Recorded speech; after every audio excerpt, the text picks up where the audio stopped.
The top Tory, who betrayed Mr Johnson shortly before he resigned, was questioned over some Conservative. Michael Gove has dodged questions about whether the Tories were wrong to oust Boris Johnson, after former Chancellor Nadhim Zahawi said it was a mistake. At the weekend, Mr Zahawi confessed that he and Tory MPs had been wrong to force Mr Johnson out of number 10 in 2022, adding, "I wish we had held our nerve." The outgoing MP for Stratford-upon-Avon added, "Many colleagues got spooked.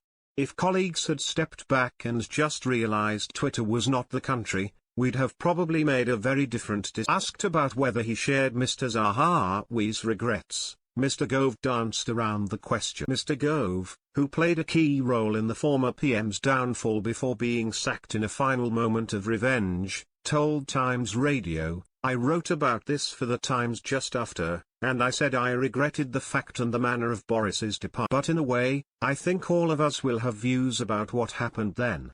I regret that I am an actor, not a commentator. I'm a politician, at the moment, not a journalist, so therefore it's my responsibility to do everything possible to make sure the government works as effectively." He matter-of-factly stated, "Boris Johnson is outside the House of Commons at the moment. My job is to work with Rishi and everyone else to do the best." Michael Gove was sacked by Boris Johnson during his final hours in office, with a number 10 source branding him a snake. Mr Gove's dismissal came after the Levelling Up secretary joined a coup of cabinet ministers calling on Mr Johnson to resign. It was later reported Mr Johnson was especially furious with Mr Gove as his demand to resign came shortly before PMQs, when he most needed support ahead of what would be a difficult Commons performance. Former Tory Minister Tim Loughton joked that Mr Gove had arrived at number 10 that with the traditional whiskey and revolver.